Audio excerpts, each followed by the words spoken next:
바울이 당한 일이라는 제목의 말씀 나누도록 하겠습니다. 요즘 미투 운동 때문에 충격받으신 분들 많을 줄로 압니다. 여러분 충격 좀 받으셨나요? 끄떡없습니까? 저는 충격을 많이 받았어. 미투 나도 당했다 라는 것이죠.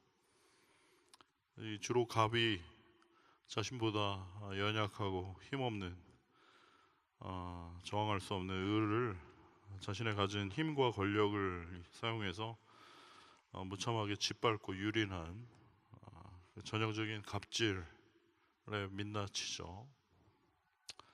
여러분 지난 1월 29일 검찰 내 성폭행 실태를 고발했던 서지현 검사 이야기 기억하십니까? 이 서지현 검사는 8년 전에 서울 북부지검 검사 시절에 자신의 상사로부터 성폭행을 당했는데 그 어느 누구 하나 그 문제를 듣고 도와주는 사람 없이 다 쉬쉬했다라는 것이죠. 혼자서 참담한 심정 억누르면서 힘겹게 살고 있던 그녀를 더 이상 도저히 견딜 수 없게 했던 일이 있었는데, 그것은 자신을 그렇게 유린했던 안태근 전 법무부 검찰국장이 오늘의 교회에서 세례를 받고 세례 간증을 할 때 자신의 죄를 하나님께서 다 용서해 주셨다고 막 눈물 흘리면서 이렇게 간증하는 그 영상을 보고 이 서지현 검사가 도저히 참을 수가 없었다. 마치 영화 미량에 나오는 전도연 씨처럼 그런 혐오와 분노를 이제 느끼게 된 것이죠. 그러면서 사죄와 용서는 피해자에게 먼저 해야 하는 것이지 그렇게 하나님께 용서받았다고 그렇게 흘리면서 쇼하는 게 다 아니다. 그러면서 이 미투 운동에 불을 지폈습니다. 이 서지현 검사의 인터뷰 이후로 연극 연출가 이윤택 씨에게 성추행이 당했다는 고발이 이어지고, 이후 시인, 고은, 극작가 오태석, 배우 조민기, 조재현, 오달수, 김기덕 감독 20여 명이 넘는 이런 가해자가 이제 인터넷과 뉴스를 통해서 폭로되기 시작했습니다. 정말 입에 담기도 힘든 그런 끔찍한 악행을 저지르고 그 후에도 너무나 뻔뻔하게 존경과 인기를 누리면서 승승장구하던 그 사람들, 정말 PD 수첩 보다가 너무 역겹고 토할 것 같은 그런 이 내용들이더라고요. 그 중에 또 조민기 씨는 또 이번 주에 자살까지 했지 않습니까? 참, 그 죄에 대한 벌을 받아야 될 텐데 또 이렇게 끝까지 비겁하구나 그런 생각이 들고 말이죠. 특히 천주교 수원교구의 한만삼 주임 신부님의 이야기, 우리 국민 모두 더 충격으로 빠뜨렸습니다. 너무 부끄럽습니다만 이제 저도 목사인데 이 개신교 목사님들은 전병욱 목사 이후로 이런 일이 너무 많아가지고 정말 너무 부끄럽고 창피한 그런 일인데, 그나마 이 국민들에게 좋은 이미지 가지고 있던 천주교 신부님들조차도 이런 이제 일이 있었다라는 그런 사실이 드러나니까 이제 더 충격이었던 것이죠. 고 이태석 신부님 이야기를 다루는 울지마 톤즈라는 다큐에도 나왔던 이 한만산 신부는 2011년 4월 남아프리카 수단으로 선교 봉사를 떠났는데, 그 선교 봉사에 같이 동참했던 어떤 여성도를 수차례 성추행하고 결국 성폭행까지 하려고 시도했었다라는 그런 충격적인 소식이었습니다. 이에 천주교 주교회의 김희중 대주교가 언론과 인터뷰를 갖고 공식적인 사과를 했지만 어떻게 이 신부님이 이런가 그런 탄식이 절로 나오고, 더욱이 이 한만삼 신부님이 그 정의구현 사제단이었다라는 이야기가 더 충격이었어요. 더 대박이었던 것은 지난 대권 주자였던 이 안희정 충남 도지사가 자신의 수행비서인 김지은 씨를 수차례 성폭행한 소식입니다. 정말 패닉의 절정이었던 것 같아요. 이거 정말 실화냐 묻고 싶을 정도로 끊임없이 터져나오는 이 충격적인 소식을 들을 때 정말 우리 조국 대한민국이 어쩌다가 이 지경까지 되었나 너무 안타깝게 생각이 되는 것이죠. 도대체 이분들 왜 이러시는 걸까? 검사나 교수나 국민배우나 감독이나 신부나 목사나 승려나 도지사나 할 거 없이 정말 심각한 것이죠. 어쩌면 여러분 지금 북한 김정은 핵 미사일 문제보다 더 심각하고 무서운 문제가 사실은 우리 내부에 있는지도 모르겠습니다. 그야말로 예레미야 선지자가 탄식한 것처럼 만물보다 거짓되고 심히 부패한 것이 마음이다. 누가 능히 이를 알리요? 라고 이야기하고 있습니다. 사랑하는 청년 여러분, 저를 포함해서 여기 계신 우리 모두 그 뉴스에 나오는 사람들 바라보면서 정말 어떻게 저럴 수가 있느냐라고 이야기하겠지만, 물론 그분들 아주 잘못했고 마땅한 벌을 받아야 하는 분들입니다. 그러나 동시에 그 사람들 뿐만 아니라 나는 어떤가, 우리 모습도 한번 되돌아보는 그런 시간이 됐으면 좋겠어요. 그야말로 나 역시 그럴듯하게 포장되어 있고 괜찮은 사람이라고 지금 알려져 있지만 사실은 하나님 앞에 정직하게 내 모습을 들여다본다면 그야말로 만물보다 더 거짓되고 부패한, 전적으로 부패하고 전적으로 타락한 이 죄인, 정말 지금까지 잘 안 들켜서 그렇지 그야말로 하나님 앞에서 나의 이 속마음을 다 내어놓는다면 정말 그 사람들 못지않게 더러운 죄인임을 다시 한번 자각하게 되고, 하나님의 그 은혜가 아니고서는 도저히 한순간도 서 있을 수 없는 그런 존재들이다라는 것을 다시 한번 고백하게 되는 것이죠. 나 여호와는 심장을 살피며 폐부를 시험하고 각각 그의 행위와 그의 행실대로 보응하나니, 우리가 섬기는 여호와 하나님, 우리 겉모습에 속는 분이 아니시다라는 것을 여러분 꼭 기억하시기 바랍니다. 우리를 꿰뚫어 보시는 분이에요. 우리의 마음과 생각과 우리의 중심을 보시는 분이십니다.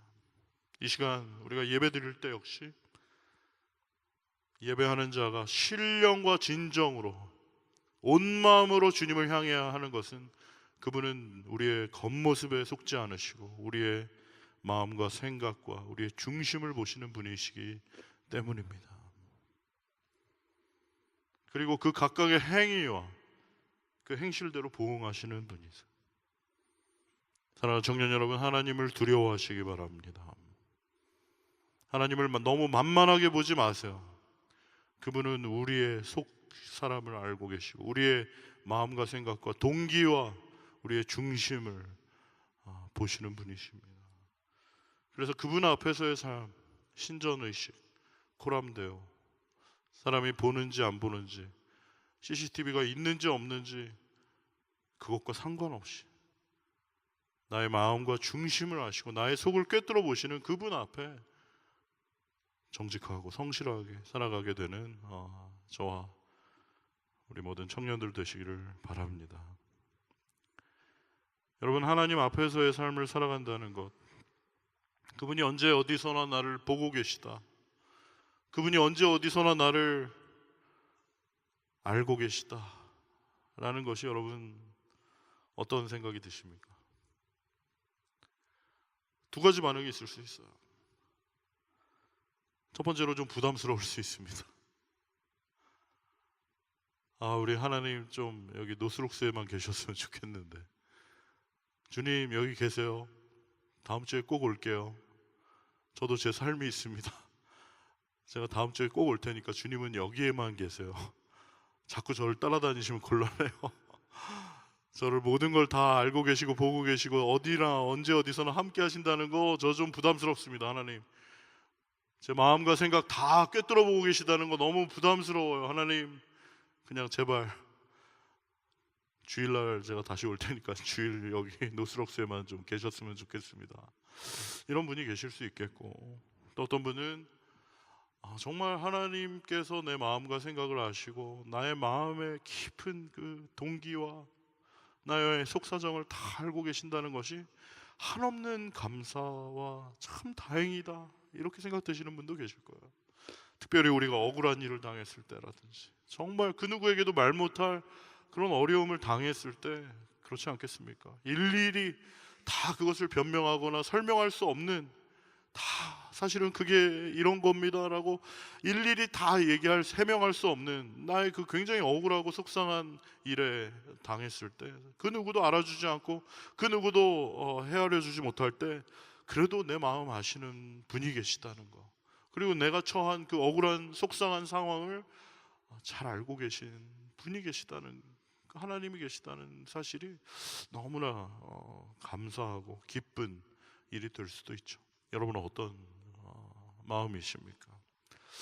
하나님, 여러분 마음과 생각과 중심을 꿰뚫어 보고 계신 게 부담스러우십니까? 아니면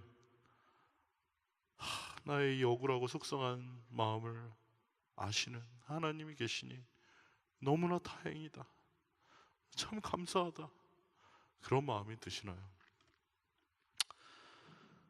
사랑하는 청년 여러분, 오늘 본문 말씀 사도 바울 역시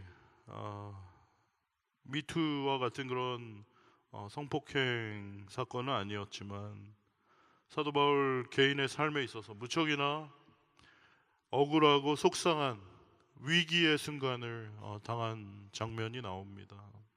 오늘 본문 말씀 12절부터 17절까지의 말씀 우리 다시 한번 좀 봤으면 좋겠는데, 우리 다 같이 한번 읽어볼까요? 시작. 형제들아, 내가 당한 일이 도리어 복음 전파의 진전이 된 줄 너희가 알기를 원하노라.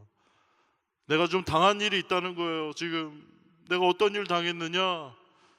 계속해서 말합니다. 다 같이 읽어볼까요? 이러므로 나의 매임이 그리스도 안에서 모든 시위대 안과 그 밖에 모든 사람에게 나타났으니 형제 중 다수가 나의 매임으로 말미암아 주 안에서 신뢰함으로 겁없이 하나님의 말씀을 더욱 담대하게 전하게 되었느니라. 아멘. 여러분, 사도 바울이 얘기합니다. 형제들아, 내가 당한 일이 있다. 지금 내가 이런 상황에 있다라고 얘기를 하는 거예요. 어떤 상황입니까? 사도 바울은 이제 하나님의 말씀을 전하다가, 하나님의 복음을 전하다가 너무나도 억울한 누명을 쓰고 지금 감옥에 갇히게 되었고 죄인의 신분으로 로마까지 가게 된 것이죠. 그리고 저 로마에서 로마 감옥에 갇혀서 그 로마 감옥에 앉아서 지금 이 빌립보서 말씀을 쓰고 있는 거예요. 아주 편안한 소파에 앉아서 라떼 한 잔 마시면서 이렇게 멋있게 편지를 쓰는 것이 아니라 그야말로 그 캄캄한 감옥에 갇혀 자유를 빼앗기고 모든 것이 억압된 상황에서 편지를 쓰고 있는 이 바울, 너무나 억울하고 속상하고 자기가 정말 무슨 잘못한 일이 있거나 그런 것이 아니라 그야말로 사람들의, 그 유대인들의 누명과 또 여러 가지 고소로 인해서 억울하게 지금 속상하게 감옥에 갇힌 신세로 어쩌면 그 감옥에서 죽음을 맞이하게 될 수밖에 없는 그 절망적인 상황 가운데서 지금 이 편지를 쓰고 있는 것이에요. 사도 바울이 이렇게 로마 감옥에 갇혔다는 소식을 들었을 때 빌립보 교회에 있던 사람들은 이제 두 가지 반응이 있었습니다. 한 가지 반응은 무엇인가? 14절에 있는 말씀처럼 어떤 사람들은 더욱 겁없이, 더욱 담대하게, 우리 사도 바울 선생님이 지금 감옥에 갇히셨단다, 얘들아 우리가 더욱더 이럴 때일수록 예수 그리스도의 복음을 담대히 전하자라고 겁없이 더 예수 그리스도를 전하는 그런 부류의 사람들이 있었어요. 그런데 15절 말씀에 보면 어떤 사람들은 투기와 분쟁으로 하나님의 말씀을 전했다, 그렇게 되어 있습니다. 이게 무슨 말인가? 여러분, 사도 바울에 대해서 빌립보 교회에 있던 사람들이 여러 가지 반응이 있었습니다. 사도 바울을 정말 좋게 생각했던 사람들도 있었지만 사도 바울을 굉장히 미워하고 시기 질투하고 꼴보기 싫게 생각했던 그런 사람들도 있었어요. 특별히 사도 바울이 그 사도가 되었다는, 예수 그리스도를 전하고 있다는 이 사실에 대해서 저거 정말 진짜 맞나? 의심하는 사람들이 있었어요. 왜냐하면 여러분 아시는 것처럼 사도 바울은 원래 예수 믿는 사람들 잡아다니고 죽이러 다니고 핍박하던 그런 사람이었는데 어느 날 자기가 예수 그리스도를 전하고 이제 이러는 사람이 되었다고 하니까 이게 도대체 사람들이 믿을 수 없는 거예요. 여러분, 사람이 바뀝니까 안 바뀝니까? 우리 옆에 계신 분들 한번 보세요. 바뀌었나요 안 바뀌었나요? 똑같죠? 앉아있는 사람도 똑같아요. 하여튼 맨날 같이 앉아있는 사람하고 똑같이 앉아있고 그 사람 지금 하고 있는 거 보세요. 똑같아요. 졸고 있는 사람은 계속 졸고, 딴짓하는 사람은 계속 딴짓하고. 지금 사람은 잘 안 바뀌어. 여러분도 여러분 스스로 생각해 보시죠. 여러분 바뀌었습니까? 많이 바뀌었어요? 네, 뭐 바뀐 분들 축하합니다. 하지만 대부분 안 바뀌어. 늦게 오는 사람 맨날 늦게 오고 거짓말하는 사람 맨날 거짓말하고. 이게 사람이 잘 안 바뀌죠. 그런데 어떻게 과연 나도 안 바뀌는데 네가 바뀌었겠냐? 너 악질 아니었냐? 예수 믿는 사람들을 잡아가지고 저 핍박하고 잡아 죽이고 그러던 사람, 네가 무슨 사도냐? 너 가짜 아니야? 이제 그러는 거죠. 그리고 특별히 예수 그리스도와 함께 있었던 그 제자들을 뭐 베드로, 안드레, 요한 이런 사람들을 초대교회에서는 그들을 사도로 인정하고, 그들이 예수님과 함께 있었던 그 시절에 예수님께서 하신 말씀들을 그 사도들을 통해서 듣고 다시 한번 그들의 믿음을 굳건하게 하고 초대교회가 그렇게 만들어져 갔습니다. 그러나 이 바울 경우에는 예수님과 함께 다녔던 사람이 아니잖아요. 그런데 어떻게 네가 과연 사도냐? 네가 어떻게 하나님 말씀을 전할 수 있느냐라고 하면서 사도 바울을 무시하고 인정하지 않았던 그런 사람들이 많이 있었다는 거예요. 그래서 어디 가나 사도 바울이 편지를 쓸 때마다 예수 그리스도의 사도된 바울은, 자기의 그 소개를 항상 그 처음에 그렇게 시작하고 있는 이유는 그야만큼 자기를 사도로서 인정해주지 않는, 오늘날로 말하면 네가 무슨 목사냐 이제 그렇게 얘기하는 그런 상황에 있었다라는 것이에요. 그러니 이 사도 바울이 감옥에 갇혔다라는 소식을 들었을 때 그 사람들이 어땠겠어요? 아유, 저거 봐, 저거 하나님 사람 아니었어 저거.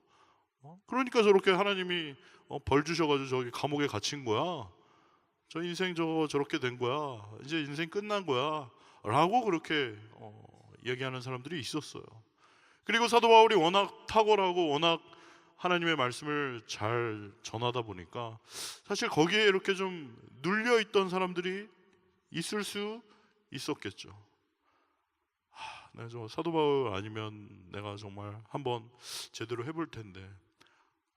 사도 바울이 너무 탁월하니까 사도 바울을 은근히 속으로 시기하고 질투하고 미워하던 그런 사람들이 있었습니다. 그러던 사람들이 사도 바울이 감옥에 딱 갇혔다는 소식을 듣고 나니까 진짜 고소하다, 쌤통이다. 저 잘난 척하더니 이제 그냥 끝났구나.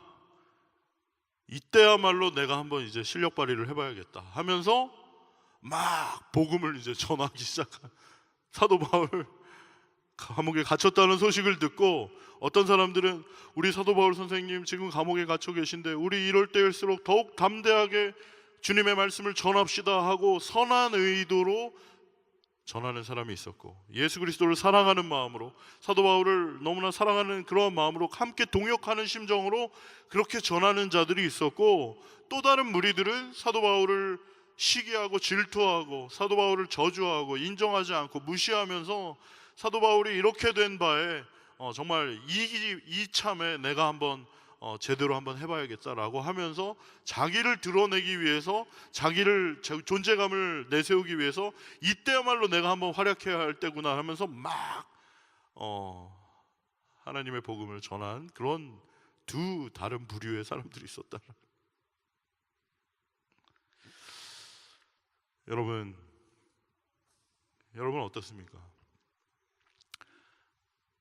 여러분은 모든 사람들이 여러분을 다 좋아하나요? 여러분을 좋아하는 사람도 있고 여러분을 좋아하지 않는 사람도 있죠. 네. 그게 사실이에요. 아니야, 모든 사람이 다 날 좋아해야 돼, 이렇게 생각하면 굉장히 힘들어집니다. 여러분, 여러분도 여러분이 좋아하는 사람 있고 마음에 안 드는 사람이 있어요, 없어요? 있죠? 꼴도 보기 싫은 사람들이 있어요, 없어요? 있죠? 그쪽으로는 보지도 않고, 사랑해요, 축복해요 할 때도 그쪽으로는 보지도 않고, 저 인간 저기 앉아있으면 나는 저쪽에 앉아있고, 그런 사람이 있습니까, 없습니까? 있으면 안 되는데 있죠. 그런데 이게 참 성경적이진 않지만 바람직하진 않은데, 아니 나도 그런데 그 사람도 그럴 거 아니에요. 그 사람도 좋아하는 사람이 있겠고 내가 마음에 안 들 수도 있잖아요. 그건 사실입니다. 모든 사람이 다 나를 좋아할 수는 없어요.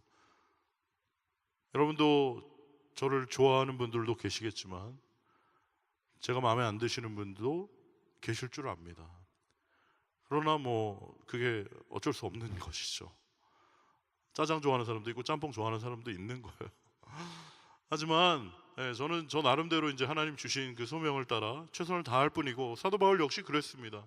그런데 사도 바울은 너무나 놀랍게도 거기서 그치지 않고 더욱더 자신의 고백을 하게 되는데, 16절 말씀, 17절 말씀 우리 한번 한 목소리로 읽어보겠습니다. 16절, 17절 말씀 다 같이 한번 읽어봅시다. 시작.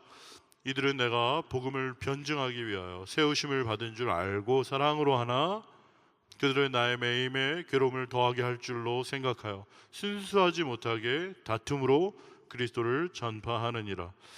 어떤 이들은 하나님께서 사도 바울을 택하셔서 복음을 증거하게 하신 자라는 것을 인정하고 하나님을 사랑하는 마음으로, 또 사도 바울을 사랑하고 아끼는 마음으로, 그런 사랑으로 그리스도를 전파하는 자가 있었으나, 어떤 자들은 이 틈을 타서 막 열심히 전하고 막 이게 모든 게 잘 되면 사도 바울 없어도 잘 돌아가네, 사도 바울 없어도 모든 게 더 좋네, 막 이런 식으로 오히려 더 잘 되고 있다는 소식이 사도 바울에게 그게 이제 들리면 사도 바울이 굉장히 그걸 낙심하고 그것 때문에 이렇게 기분 나빠하고 속상해할 줄로 알고, 오히려 사도 바울이 감옥에 갇힌 이 틈을 타서 더 모든 것이 잘 되게 하면 사도 바울이 그 소식을 듣고 굉장히 기분 상해하고 낙심할 줄로 생각하고, 그런 동기를 가지고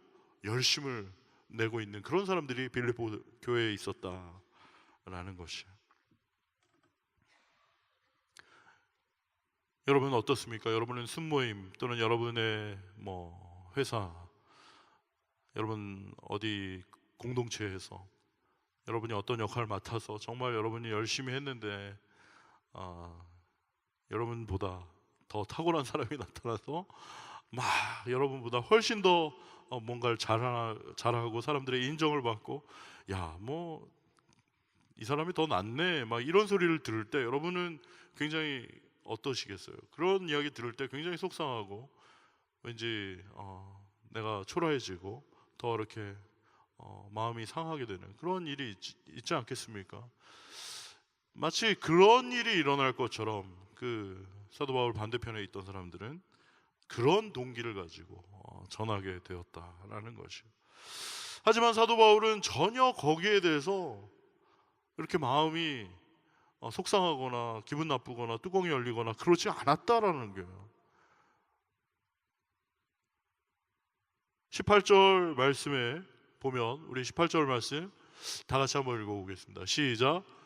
그러면 무엇이냐? 거칠애로 하나 참으로 하나 무슨 방도로 하든지 전파되는 것은 그리스도니 이로써 나는 기뻐하고 또한 기뻐하리라. 할렐루야. 사도 바울은 그렇게 생각했다는 거예요. 상관없어. 내가 아니어도 괜찮아. 다른 사람이 정말 기쁜 마음으로 사도 바울 선생님이 없을 때 우리 이럴 때일수록 더 열심히 합시다 해서 좋은 뜻으로 그리스도를 전하는 사람이나 내가 이렇게 더 열심히 내면 모든 게 더 잘 돌아가면 사도 바울 없어도 이게 멀쩡하구나 더 잘 되는구나 막 이렇게 이런 이야기 들으면 사도 바울이 속상하겠지 생각하면서 그런 의도로 막 그리스도의 복음을 전하는 사람들이거나 거칠애로 하거나 참으로 하거나 진실로 이렇게 하나님을 사랑하는 마음으로 하거나 아니면 뭐 이런 악한 동기로 설령 했다고 할지라도 전파되는 것이 그리스도라면 That's okay. 나는 기뻐하고 또 기뻐할 것이다 라고 얘기를 하고 있어요. 이게 완전히 사도 바울이 가지고 있었던 놀라운 고백인 것이에요. 꼭 내가 해야 내가 인정받고 내가 칭찬받고 내가 지금 그 주인공이 돼야 내가 스포트라이트를 받아야 내가 기쁜 게 아니고 완전히 포커스가 내가 아닌 예수 그리스도 그분에게 포커스가 맞춰져 있는 어떠한 방법으로든지 누구를 통해서든지 전파되시는 것이 그리스도라면 나는 기뻐하고 기뻐한다. 사도 바울은 그렇게 고백하고 있는 것이 여러분 이것은 너무나 놀라운 일입니다. 자신의 지금 상황과 환경과 자신이 지금 인정받고 칭찬받고 주목받고 주인공이 되고 이런 거하고 상관없어요. 나는 어떻게 되든지 상관없어. 나는 잊혀져도 괜찮아. 나는 사라져도 상관없어. 오직 그리스도가 높임을 받는다면 나는 그것으로 인하여 기뻐하고 기뻐한다. 사도 바울은 그렇게 지금 얘기를 하고 있는 것입니다. 여러분 완전히 사도 바울은 그 기쁨의 이유와 근거가 우리랑 전혀 다르다는 것을 볼 수 있는 거예요. 나는 내가 잘 되고 내가 뭐 괜찮고 내가 인정받고 내가 잘 나가야 나의 모든 상황과 형편이 내가 원하는 대로 내 계획대로 생각대로 이게 착착 잘 돼야 나는 기쁘고 만약에 내가 사람들한테 인정 못 받고 무시당하고 내 형편이 어려워지고 내가 생각했던 대로 계획했던 대로 잘 안 되면 유유 슬프고 사람들이 좀 칭찬해주면 오 할렐루야 막 열심히 하다가 사람들이 인정해주지 않고 박수 안 쳐주고 수고했다고 얘기 안 해주면 어떻게 이럴 수 있어? 완전히 우리는 거기에 왔다 갔다 하잖아요. 내가 기쁠 때가 언제입니까? 내가 슬플 때가 언제입니까? 완전히 내가 어떻게 되는 내가 지금 인정받고 있나? 내가 지금 원하는 대로 되고 있나? 내 생각대로 내 마음대로 내가 계획한 대로 다 이게 되고 있을 때 나 중심일 때 나는 거기서 기쁨을 발견하고 기쁨을 찾았는데 사도 바울은 전혀 자신의 상황과 형편과 자신의 지금 처지가 어떠한지와는 상관없이 오직 그리스도에게 자신의 기쁨의 근거를 두고 있다는 거예요. 내가 아니어도 괜찮아요. 나는 잊혀져도 괜찮아요. 여러분 저는 기억하지도 않으셔도 됩니다. 오직 그리스도, 그분만 높여지신다면, 그분이 영광을 받으신다면 저는 기쁘고 기쁩니다. 할렐루야.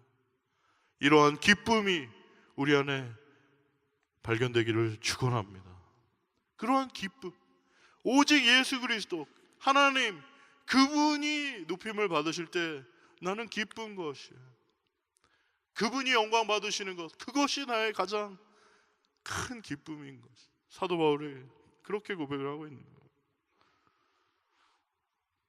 마치 하박국 선지자의 이야기와 같습니다.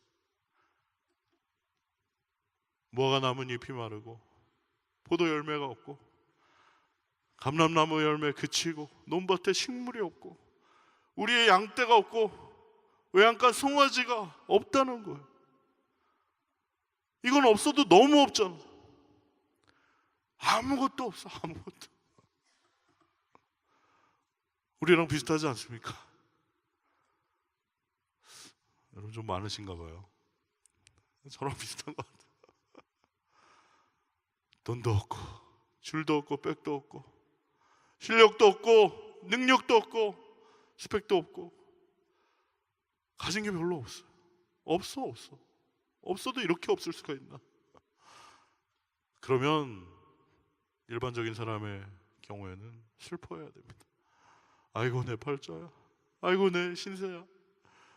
정말 내 인생 거지 같구나. 한탄하고 원망하고 불평하고 주저앉아 있어야 할 텐데 사도 바울은 전혀 다른 기쁨의 근원이 있고 기쁨의 이유가 있다. 하박국 선지자처럼 나는 여호와로 인하여 기뻐하고 내 구원의 하나님을 인하여 즐거워하리로다. 할렐루야. 여러분 이러한 믿음의 고백이 저와 우리 모든 청년들에게 있기를 축원합니다. 여러분 여러분의 형편과 상황과 환경으로 인해서 여러분의 어떠한 그런 소유로 인해서 기쁨의 근거를 찾으신다면 여러분은 영원히 기뻐하지 못하실 수 있습니다. 잠시 일시적인 만족을 주는 잠깐의 그 기쁨을 주는 것, 그것으로 우리의 영혼은 궁극적인 만족과 기쁨을 얻기가 불가능해요. 파스칼이 말한 대로 우리의 영혼에는 너무나 커다란 구멍이 있어서 그 구멍은 그 아무리 많은 돈과 명예와 권력과 모든 쾌락으로 퍼붓는다고 해도 우리 안에 있는 내면에 있는 그 구멍은 채워지지 않는다. 오직 하나님을 만날 때, 또 예수 그리스도 그분이 우리의 주인이 되어 주실 때, 그분과의 온전한 연합을 통해 이제는 내가 사는 것이 아니요 내 안에 그리스도만 사시고 그분께서 나의 인생의 주인이 되시고 나를 다스리시고 인도하시고 나를 책임져 주시고 붙들어 주시는 그 은혜와 기쁨을 알게 될 때 비로소 우리 영혼은 궁극적인 기쁨과 만족을 얻게 되는 줄로 믿습니다. 사도 바울은 그렇게 됐었던 것이에요. 그래서 19절부터 21절까지 사도 바울은 이렇게 고백합니다. 여러분 함께 사도 바울의 심정으로 우리 한번 읽어보겠습니다. 19절부터 21절까지 말씀 시작. 이것이 너희의 간구와 예수 그리스도의 성령의 도우심으로 나를 구원에 이르게 할 줄 아는 고로 나의 간절한 기대와 소망을 따라 아무 일에든지 부끄러워하지 아니하고 지금도 전과 같이 온전히 담대하여 살든지 죽든지 내 몸에서 그리스도가 존귀하게 되려 하나니 이는 내게 사는 것이 그리스도니 죽는 것도 유익함이라. 할렐루야. 이는 내 안에 사는 것이 더 이상 내가 아니고 그리스도니. 내가 그리스도와 함께 십자가에 못 박히고 이제는 내가 사는 것이 아니요 내 안에 그리스도께서 사시는 것이, 내가 그리스도 안에 그리스도께서 내 안에 사심으로 내가 내 인생의 주인이고 내 마음대로 내 생각대로 내 계획대로 내 쾌락대로 내 정욕대로 살아가는 것이 아니라 예수 그리스도께서 나의 온전한 주인이 되셔서 나를 붙드시고 다스리시고 나를 인도하시는 대로 그분의 뜻대로 겸손하게 주님과 온전히 연합하여 동행하러 살아갈 때 더 이상 이 세상의 그 잠시 일시적인 만족과 기쁨을 주는 것들이 나의 마음에 차지 아니하고 오직 예수 그리스도 그분이 나에게 주시는 그 기쁨과 그 감격과 은혜가 충만하여 그것으로 인하여 기뻐하고 즐거워하게 되는 궁극적인 기쁨과 만족을 얻게 되는 그런 놀라운 비밀, 바로 예수 그리스도 그분과 온전히 연합하여 이제는 더 이상 내가 사는 것이 아니요 내 안에 그리스도께서 사시는 그 놀라운 삶인 줄로 믿습니다. 그 삶으로, 그 기쁨으로, 그 감격으로, 은혜로 사도 바울은 빌립보 교인들을 초청하고 있는 것이고 오늘 또한 우리에게 초청하는 줄로 믿습니다. 여러분, 그 은혜를, 그 기쁨을 발견하시기를 예수의 이름으로 축원합니다. 그리고 혹시 여러분 중에 나도 왕년에 한때는 그런 기쁨과 감격이 있었는데 어째서 나는 지금 그러한 기쁨과 감격이 사라지고 그저 아무런 마음과 느낌과 감동 없이 이렇게 메마르게 앉아서 예배를 드리고 있는가? 어째서 예수 그리스도 십자가 그분을 바라볼 때 전혀 내 마음에 아무런 느낌이 없이 그저 목걸이나 하고 귀걸이만 할 뿐인 그 액세서리처럼 보일 뿐인가?